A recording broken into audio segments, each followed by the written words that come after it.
Good afternoon. Good to see everybody on a Saturday, and of course, I think very excited to see you instead of like going to a shopping mall to shop on a Saturday on a weekend. But you're here to really learn about property investment as well as like how wealth building. So, for my segment, I have about a 30-minute segment to talk about what are some of the key opportunities that you have in the next 6 to 12 months. Of course, I think the main punch point of this topic is really like how do we maximize our paper gain in the next season, because we all know that now Singapore is really the third most expensive city in the world.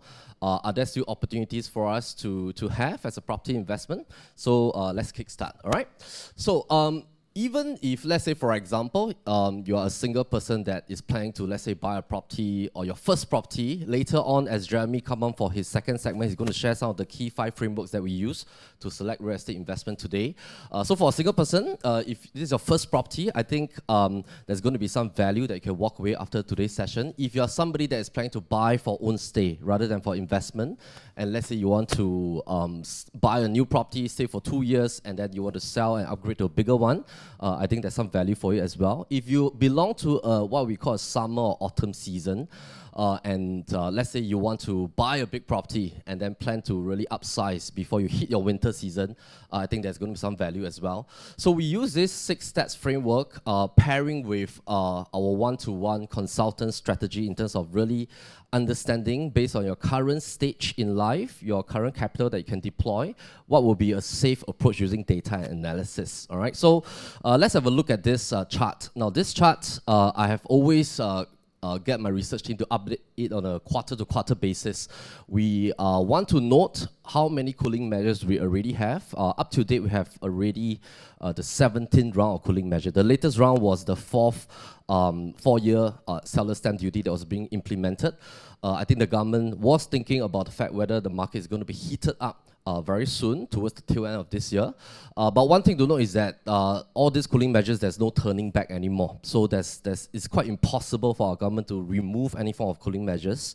And thus, it's very important to note that this cycle now, through my 18 years of experience, because when I started real estate, the right strategy in the past is really to hunt for properties that gives you very good passive income. So in the past, you can still buy properties, rent out, collect cash after you pay off your property tax, MCST, and monthly installment. But now, it seems like whatever properties that we want to touch, the rental cannot even cover the mortgage. And most of the time, you have to top up if you are going for a rental play. And thus, we are of this methodology in PLB that we would do our best to only hunt for Q1 and Q2 types of property investment, meaning that properties that either have very high rental speed and high growth, or one of the strongest apex property, which is landed property. So we only want to hunt for these 2 types of properties. But of course, landed properties, the quantum is high, rental yield is low, but capital appreciation remains one of the best. All right, let's have a look at the latest cooling measure, which is the 4-year seller stamp duty. So this measure, I think, is one of the calibration that our government tried to kickstart, but I'm not sure whether next year will there be new cooling measures, because I'm a little bit worried about the Fed cuts that is coming in terms of very low interest rate. If the market gets heated up too soon, then there might be a possibility of further kind of measures coming up. Let's just hope that there's no more new cooling measures for the time being. But based on this data, I think the 4-year seller stamp duty has really no impact on the market, because in many cases over the last 5 to 8 years, most property buyers and investors, they hold their properties for quite a long period of time. All right. So quick disclaimer, whatever we share is based on our research internally, as well as my years of experience on the ground with my team. So do make a wise decision if you want to invest in real estate, all right? So let's kickstart for today's segment. So quick introduction, if this is the first time we're meeting. So my name is Melvin. I've been in the market for 18 years. I started as a solo realtor.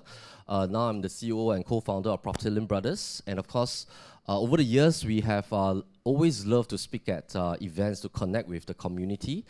And these are some of the events that we have held over the last 3 years. And recently, we have been going around different districts. We call them the clinics. So basically, they are landed clinics, condo clinics that we meet like 50 to 60 audiences, and then we connect with them one-to-one after the event.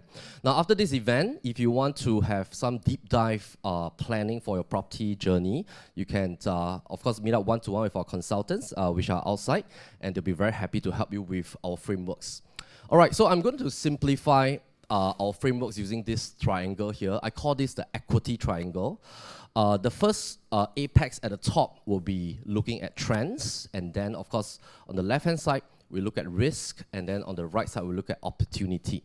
So let's kickstart with trends. What do I mean by trends? Trends, very simply in real estate, this is one of the heaviest mechanism that tweaks the market behavior. So always know that when you want to invest in real estate is an asset that is very illiquid, meaning that it's very easy to buy, but when you want to sell, sometimes it's not that easy, because if you buy the wrong thing, your capital is trapped inside, you want to release it to buy something better or bigger, or you want to maybe divest your real estate investment, it takes time to divest to find an audience that can take over your asset. Thus, it's very important to look at what is the trending now before you make a decision. And it's largely so-called made by interest rate movement. And we always monitor the interest rate movement because we want to see the heat in the market. We call it FOMO. So basically, we want to know in the next 6 to 12 months, are we entering into a seller's or buyer's market? So you can look at basically some of the research reports, whether it's from the capital market, from the banks, from the research houses. A lot of people globally, including Singapore, has already know that rate cuts from the Federal Reserve is coming up very, very soon. The latest round that, I think that was just 2 weeks back, just one single comment that a rate cut will happen, the stock market already exploded, right? Together with the cryptocurrency market. This report came out late last year, and the forecast is that by 2027, we're going to have multiple rounds of rate cuts, as long as Trump remains in administration, all right? So this will still last for the next 3 years. And most of the time, based on what we see is that once people start to take profit from volatile market like equity, Max 7, stocks, crypto, they will usually want to shift it to a safer asset, which is more stable, real estate, all right? And in Singapore, the interest rates sort of has already delinked from our property price. How do we know that? Is because whenever we have interest rate cuts that coincide with quantitative easing in the past, prices in Singapore tend to go up. But then the latest round, which was under President Biden, is that this 11 rounds of rate cuts seems to have almost zero impact. So basically, even though, increase, not rate cut. So basically, after 11 rounds of rate increase, we still see basically the landed property market picking up, condo market picking up, and HDB market also picking up. So after we have passed through this phase, which we have already passed through, we're now in this new phase of potential rate cuts coming up very, very soon. In fact, the next one is coming up likely September or October. We will likely have about 2 rounds, all right? So with that, basically, we are of the forecast that we are moving back into a seller's market. So let me just define what is a seller's market. Basically, seller's market means that we're entering into a bull market where buyers become very optimistic. So when buyers become very optimistic, usually you will see news that show flats are full. There's a lot of people putting checks for new launches. Resale sellers start to ask for very high price because resale sellers also don't want to sell cheap. So they are worried that if after they sell, they got nothing to buy. So they raise their asking price. So when you go to Property Guru and you see all the asking prices started going up, is a likely signal that we're entering back into a seller's market. Seller's market means that sellers have the upper hand. So we call it the seller's market. We have exited a buyer's market. So in these 2 years, basically, if you're hunting for something, you got more negotiation power. Now, how do we make decisions in the seller's market is very important. Because with this few news that is coming up, and of course, this was the stock market bull run in the last 1+ week. And if you look at the interest rates right now, it has already started to take effect. So even the rate cuts has not even started. The banks are already starting to so-called like absorb this news into what they're offering, all right? So back to the seller's market, basically the methodology to know is that if you are switching to a stronger asset, you should switch whenever you are ready. But if you want to downsize to a weaker asset, for example, you sell landed, buy condo, you sell condo, buy HDB. All right? Of course, there's a waiting period. If you sell private to HDB, you need to rent for 15 months. But if let's say you're selling a bigger condo like a 4-bedder to go to a 2-bedder because you want to retire, you shouldn't do it right now because the market is just starting to heat up. You should let it heat up for about 12 months, let the price go up, then you sell, all right? Because you need to maximize your exit. But if you want to move from a condo to a landed or you want to buy additional property, you should always switch once you are ready. All right? So this is the methodology. So far, so good, everyone? Okay, good. Now, the second framework to note when we talk about trends is to note this very sensitive buying power triangle. This buying power triangle is extremely important because as an investor, I want to know that whatever I buy, when I sell next time, after 4 years, seller stamp duty finishes, what is my audience level of buying power to absorb my assets? I don't want to go into an asset quantum that is unabsorbable or is very hard for me to find a buyer. So note that in Singapore, we have to sort of respect the buying power in a sense, in pace of public housing margin profit prices, like example, how much are HDB upgraders making every time when they sell their HDB? How much are condo owners making every time they sell their condo? How much are landed owners making as well? Right now, this is the new buying power triangle.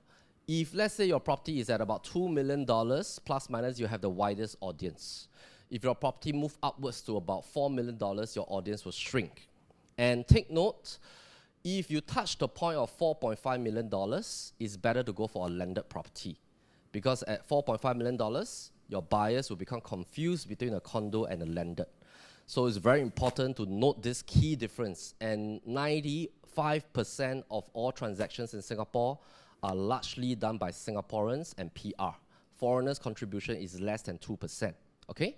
So we need to know that our audience are Singaporeans and PR, and the buying power triangle thwarts their decision. Okay? All right, so let's have a look at this. Now, this is what I call the base level pressure. Because anytime somebody goes into $3.5 to $4.5 million zone, let's say, for example, I have a property now that I want to buy. And I want to buy like a $4 million property, but maybe 4 years later, I want to sell for $4.5 million. I need to know that if I want to sell for $4.5 to $5 million, my buyers will hit a dilemma. Because why? They will start to explore strata landed, inter-terrace. They will start to explore a stronger asset. All right? So when you enter into, let's say, a condominium, you must know what is the right range to enter so that you don't restrict your future audience. Okay? Now, let's have a look at this. So let me just summarize for you. So this is what we call switching to a stronger asset. Because let's say I got a smaller condo, I want to switch to a target property, we call it a target property. I switch whenever I can. Meaning that I will do my very best to exit this once I'm ready so that I can switch that. Why? Because any price movement upwards, let's say in a seller's FOMO market, a bull market, this will increase faster than what I'm having now. So it makes sense for me to go there soon. All right? I shouldn't wait for this increase because by the time this increase, this has already jacked up by more than 400,000, which means that I've lost about 280,000 in between. Okay? So sometimes, let's say I have a property I want to sell, and then I know that, oh, market is heating up. I want to hit more. I want to hit another 200K more. But then my landed property there has already appreciated by 500 to 600K. All right? It's actually an opportunity cost lost. And this is also an example of current to target. So from current condo to the next property. Similarly, because this is bigger in size, I just take an example. Let's say you stay in condo A. You want to sell your 3-bedder in condo A and buy back a 4-bedder in the same condo. Then this scenario will actually just help us to make some clarity that if I want to switch to a bigger, stronger asset, I should move whenever I'm ready. But then, if I want to switch to a smaller one, then I will hold my horses first. I wait first because maybe I want to retire, market is heating up, then I don't take action so fast. Okay, so far so good? All right. Now, next, after we look at trends, let's look at risks. Now, risk basically relates to a few key things. Number one is about our seasons of investment. I don't believe in holding property all the way until I die. All right, because I believe that real estate is an investment to serve us for freedom and choices. Some people might want to leave a legacy. Some people don't need to use real estate to make margins and profit. But my methodology is that once you're in the winter season, you should divest it. All right, you should divest and then lower down your mortgages, and then you can actually switch into different parts of portfolio. Later, I'll show you what I mean. But as long as you are in the summer and autumn season, for example, you are in your 30s, 40s, These are very strong seasons because you have very strong earning power, you have very strong borrowing capability, and you should do your very best to see how many more rounds of investment that you can leverage on. All right. So when we look at this, this relates to what we call the equity triangle. Let me give an example. What is the equity triangle? So equity triangle relates to this strategy to build up this green color triangle before you hit your winter season. So this is what I call the winter season, 55, 65, all the way towards 85 years old. Winter season, you should find a way to divest the equity that is trapped in your asset. All right.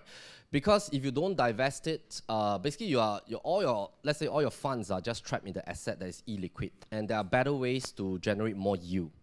So let's have a look at an example. This is one of our clients that we have helped them to shift basically 4 different transactions over the years. A couple in their midsummer season, all right? And they are all working professionals. They are not business owners, very disciplined in terms of their investment and very intentional. So we switched out from their HDB to a resale condo and then switch out to a freehold 4-bedder plus a 2-bedder. And basically they did this 4 steps over here. And why did they want to do this very troublesome step over the last 6 years? One of the rationale is because if let's say they didn't do anything, their HDB could have actually appreciated by another 130,000. All right. Now their HDB is worth about 800K instead of 670 plus K in the year 2020. But because they have been intentional, now their portfolio is about $4.3 million. All right. And they did a live interview with us. You can go to PLB YouTube channel to have a look at this. And one of the rationale is because they want to have an intentional planning on their expansion for their portfolio to hit a $4.3 million total size, okay? So this is basically their strategy. So with one property being rented out, it takes them about $5,700 per month cash out to own 2. Other than them spending on like more extravagant holidays, they decided to plonk into their asset. All right, and the methodology works like this, is to shift all your active, not all your active income, I mean majority. Of course, you have to take into consideration all your disposable income, but it's to try to shift it to an asset income and to prevent the risk of just depending on active income into your winter season, okay? And once we are in our winter season, this becomes weaker. And if, let's say, your asset income is very weak, most of the time, this is the default move of most Singaporeans. That means they will switch down to a smaller asset, all right? And what is balanced is very little as well. So basically, let's come back to the couple strategy. They started from 670K, now they're at 4.3 mil, their equity is 1.3, their debt is $3 million. I call this good debt because it's a leverage, all right? And their strategy is to move towards 65 years old. Once everything is fully paid, and we just base it on very simple 2% inflation without capital appreciation of the property. We just base it on normal inflation. 55, so if they want to press the button, it's about 4.41 million. And let's say, for example, at age 65, they could use a very simple strategy like this. And this is what I call divestment. That means you don't have to hold on to that 2 properties. You just pay off a very old condo, all right? Balance 50 years, doesn't matter because you're already 65 years old, all right? Pay off another condo for rental, no debt, no mortgage, draw rental income, put in dividend stocks at 5%, take a passive of 13,000 per month. You still have cash of 2.5 million. You still have asset $4 million to pass to your kids. All right, so this is just one strategy. Second strategy, if you want to press the button earlier on, you can also do it as well with 3 buckets. All right, you still have passive income, liquid cash, and asset value. All right, so this is an example of building the equity triangle. You can design this later with our consultants. And also, we want to look at the second framework, which is what I call TLC, tender loving care. All right. So you need to tender loving care your own capability, tenure, leverage, and capability. All right. So this relates to our TDSR, our borrowing capability. Because one very unique feature about real estate investment is that the leveraging component is one of the most powerful component. And we are very blessed to be in Singapore with very low interest rate. If you go to US now, the fixed rate 30 years is 6 to 8%, all right? But most countries, their mortgage rates are extremely high. It's just that we are so used to low interest rate. So have a look at A and B scenario. somebody that pays full cash, somebody that leverage with 75%, 500K down payment, the outcome is drastically different, right? Because this is what we call 4x leveraging in real estate. And with a $2 million full cash, let's say you are very young, but you can loan, but you don't loan, what is going to happen is that your cash on cash return is actually much lower. So 400K versus your 2 mil cash is only a 20% return. But because of the fact that you leverage, the rough return on capital is actually 4x, all right? Of course, I haven't taken into consideration your interest costs and so on and so forth. But when you drag through time, always remember your cash weakens in purchasing power. So it's definitely more worth it to leverage. And one important feature that a lot of people don't realize is that the bank don't share your profit, all right? So it's not like an investment into a company. The person that loans you the money, they don't need to share your profit. Your 500K to get a 400K investment, this is basically, in terms of profit margin, it belongs to the owner of the property itself, okay? So let's have a look at the third one, which I think you're most interested in, all right? So I'm going to talk about some zones that I think in the next 6 to 12 months, there's going to be some potential gaps that you can look at and leverage on. So of course in the title I said 3 zones, but when I was doing research, I think there's potential for a 4th zone. So let's talk about it. Now, the first one that we want to talk about is the pre-catalyst opportunity effect, all right? So what is this? So when you look at this news that came out in the last 2 weeks, very strangely, why is it that over at Springleaf there's nothing, but everybody buys it, all right? There's really like nothing there. There's an MRT station, all right? This is what we call a pre-catalyst effect. And as long as the pricing is launched correctly, people will make sense after they look at the numbers, data analysis. So this is, of course, a bare plot here. There's actually not much going on. The first development, landed properties.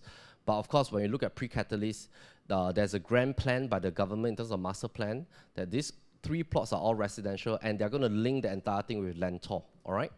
So when you look at this, we look at the color coding on the URA master plan. It's going to be a very, very mega township. And the first mover effect is very true because in the past, everybody don't dare to buy this. But everybody that bought this, they all become millionaires, all right? And there's like multiple millionaires that's been made just from one project. In fact, when Tower 1 was being launched, averagely it was launched at $800 to $900 PSF, the first 99 residential in CBD, because MBS was not announced. After MBS was announced, Tower 2 was launched at 1,002 PSF, instantly 400 PSF jump. And of course now it's much more than that, all right? So this is before MBS is being announced. And when you look at the first opportunity that I think can be considered is the Bayshore region, all right? So Bayshore region is quite interesting. This is the entire master plan that has already been planned, and it seems like the government is putting a lot of attention because sometimes when government announce master plan, they drag for very long. Example, when I started 18 years back, they already announced the master plan around National Stadium. But 18 years later, it seems like there's still no new developments around basically the riverside, the Kallang MRT area. It took them many, many years. So sometimes it could be because of feasibility study, what's below the ground, and it could drag on and on. But it seems that the speed of this is extremely fast. So all the plots are out. They already started government land sales as well. And why is this interesting is because there's a clear segregation of zones. But let's have a look at the current median quantum price first for the Bayshore region. So 3-beders average at about 2.1 plus, 2-bedder about 1.3 plus. And these are basically the median PSF now. Now, why does this matter? It's because of this. So sometimes when we look at master plan, it's not like every master plan is very exciting. But when there's a clear distinction that doesn't confuse my future audience, then there's some opportunities that we can study on. Now, this zone is interesting because there's a clear 4-quadrant segregation. So landed properties over here, you have low-rise freeholds over here. So just on the data you saw in the previous 2 slides, they belong to a combination of these 2 PSF for the resale market. These 3 projects are very old already, right? Costa del Sol, the Bayshore, Bayshore Park, very old already. Balance lease 50 plus, 60 plus years. So there's no clear competition with this whole plot over here. These are all low-rise 1.4 plot ratio condos, but they are largely freehold. So we need to wait and see to see what is the launch price of that first condo that's going to be launched in the next 6 months. If the quantum makes sense, then there's an opportunity. But if the quantum and PSF don't make sense, then I think there's opportunities over here. All right, so we have to wait and see to see how these two pair out once the launch price is being announced for the first launch at Bayshore. All right, so far so good, everybody? Okay, let's talk about the next one. So next one is what I call region disparity. So I think there's a lot of opportunities in the CCR market. We track the strength of the regions between CCR, RCR, and OCR.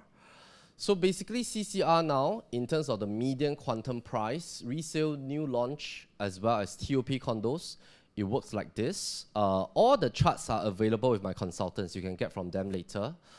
In terms of PSF, these are the ranges of the PSF. But let me just summarize for you. Basically, what has happened over the last 5 years is that RCR pre-COVID was a 31% gap from CCR, but now RCR is more expensive than CCR in terms of PSF price. So it doesn't make sense, all right? It doesn't make sense. Why? Because CCR is the cream of the crop. It's a prime zone 9, 10, 11, and the MBS area in Sentosa Cove, but it has already fallen to be 3% cheaper than RCR, City Fringe. Secondly, OCR was a 71% gap. It has appreciated a lot already in the last 5 years. Now the gap is only 7%. And because of that, there are some opportunities in CCR. So when you look at this, then you need to have a red flag in your mind, right? If you're considering something in CCR 2 beta about 1.8 to 2 mil, then CCR also got 1.8 to 2 mil, then you must think very carefully, okay? We call this a region disparity. So if your 1 beta is about 1.3, 1.5, but you can still get a 1 beta in CCR, then you have to think deeper and look at the numbers. These are my list of recommendation if you're hunting for CCR resale. But take note, CCR, predominantly 80% are freehold properties, all right? So the freehold properties quantum is also very sensitive. Because why? Back to the same methodology that most buyers are Singaporeans and PR. So if your quantum enters too high, they get very confused. But some Singaporeans and PR, they love to stay in CCR because of schools, because of the location, because of the fact it's freehold.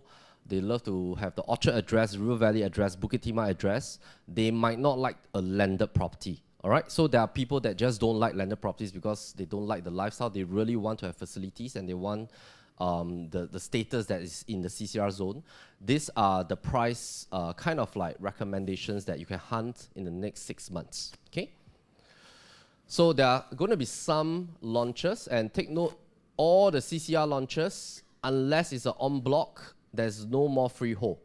So this is also very exciting because for this year, the developers are using the harmonization effect to price their CCR condos very, very competitively, which is one of the reasons why the launch at River Green saw 80% because the quantum is very low. So it's a chance for people to live at River Valley, at Great Wall, at a very low quantum price. Okay, so there are opportunities in the new launch market as well. You just have to note the quantum. And we call this the disparity gap effect, meaning that, let's say, for example, you're comparing between RCR or OCR and CCR. But in this case, sometimes I think it reverses, all right? So for example, if let's say OCR has moved up too much, there should be an equilibrium that will come back in future because by right, the gap between regions should be fair. So sometimes because there is a movement upwards for too much, we should invest in the other one that has not moved, okay? Now let's have a look at the new launch catalyst disparity. There's going to be this launch coming up. A lot of people are asking, what do I think about this launch? All right, so one framework that we can use, of course, we don't know the pricing yet, but I think it should be out very soon. This is a launch that a lot of people has been anticipating. The rationale is because there has not been a launch here for a very, very, very long time. All right, and this is a RCR District 3 zone, very popular, a lot of $1 million HDBs, very high upgrading power, and very good location, okay? One way to look at it is, if the developer, take note, this is not the developer launch price, I just aga only, okay? If the developer launch around this price, all right, quantum likely will be around here for a 3-bedder, if it's 900 square feet, okay? Example, okay? We just need to use a first layer framework, which is to look at the comparison with some of the strong contenders. So Sterling is a very good project. A lot of people love it. And we want to see if I were to invest in this new one, 4 years later when I sell, does it make sense, okay? So for example, if Sterling now is going at 2.58 3-bedder, 2006 PSF for 980 square feet, I plonk it into my lease reset calculator. Based on the tenure start date, we don't base on a completion date, we base on a tenure start date for the land. It is currently having a balance lease of 91 years, it's 8 years old. And if I reset it back to a full 99 years, the 2.58 actually is $2.8 million. All right, so I'm actually buying a second-hand car, but if I reset it to a first-hand car, it will cost $2.8 million. For the new one, it's actually 2.52. So PSF is comparison, and I have forecast 4 years later. If I were to buy this now, sell 4 years later, balance this 87. I buy this now, sell 4 years later, balance this 94. So I need to make a judgment call. Which one is more popular or more palatable to be absorbed by my future buyer? So for example, 4 years later, if I want to sell 2.8 million, do I face competition from this guy? Which I don't think so, because if somebody buys this now, they also might have to sell 2.8 million. Then I can sell 2.8 million quite easily, because mine is brand new TOP, his is an older resale. Okay, so we look at the movement. So I take another comparison. Queens, even older, balance lease 72 now. If I buy now, 4 years later, my Queens 3-bedder is going to be 68 years old. My new one is going to be 94 years balance lease, but actually if I reset the asking price of this owner is actually trying to sell me at $3.3 million, okay? I'm paying this lower quantum because it's a second-hand car with a balance lease of 72. So that was the reason why at the start of this sharing session, I shared that a lot of resale sellers are pricing future prices. But of course, all of us have properties that we want to sell. So if you want to sell, then you need to be strategic. Make sure that the marketing is done solid, is done right, and then you don't let your current property delay you from making a future investment, okay? So pre-harmonize, post-harmonize, I think the key is to note that as long as you see inefficiencies in the past, you don't have to worry too much about it, because the harmonized version is that they don't count the AC latch, no RC latch, no bay windows, all right? So it's very clean, very efficient, okay? Now, let's have a look at the next one. Now, this one I think is very exciting. Of course, the latest National Day rally speech talk about the North a lot, our PM. I think this is one of the last zone that the government want to focus on. I think now, for this, the master plan is very focused on the link to JB, all right? But there are a lot of opportunities in the resale market, and I think it's the last batch of very low quantum 4-bedders left. So this category, I think, is being absorbed very fast. Below 15 years old, that means it's not older than 15 years old, okay? Below 1.65, I think can buy, all right? So there are still listings, but I think it's being absorbed very, very fast. I haven't told my consultants what all these projects are, but if I have a spare name, I will go for this one. Not much listings left, all right? So this category, I think, is going to be very exciting, because why? If I look at the PSF, I look at the quantum, this, I can only buy a 2-bedder in most parts of Singapore, all right? I go to CCI, I can only buy 1-bedder. If I go to Northeast, which I think Northeast area has already shot up by quite a fair bit already. Most of the 3-bedders in Northeast is asking for $1.6 to $1.8 million. But if you can get a 4-bedder below 1.6 plus, I think it's very comparable. And the new launches in the North for 4-bedders are all above $2 million. So basically, there is a very clear, distinct PSF gap also to the new launch there. So for the 3 beders in the north, the current PSF gap from the resale to the new launch is very, very big. It's $900 PSF. What this means is that if I buy a resale at 3 bedder at the north area, and the north area new launches are already done at 2050, all these buyers in future, they have to sell at additionally $300 PSF at about 2350. That's going to bring my gap between 2350 to 1147 to about 1230 PSF 3 to 4 years later. So when I enter at this price, I got nothing to fear. If I want to sell 1,005, 1,006, I think easily, all right? The 4 bedder gap now is about $730 PSF. 3 to 4 years later is going to be $1,000 PSF. When all these owners hit their TOP, they want to sell at 2003, it will create an even bigger gap with my entry. And if I want to sell 1,005, 1,006, it should be quite easy, okay? So we always look at opportunities in resale and new launch, as well as landed markets. And of course, trends. To so-called recap a bit, we look at the current season. And now we are entering into a seller's market. If you have a name ready to go, you should really take your attention to really focus now, because I think by early Q1 next year, prices will start to move up already, all right? So the next 5 months, there are still opportunities. Buying power triangle, then we look at your current season in terms of capability to leverage. And of course, we look at the 3 frameworks over here. Okay, so later on, you can check with our consultants outside. They'll be very happy to share with you. So now I'll welcome Jeremy. All right, thank you very much. I'll see you guys around. Thank you.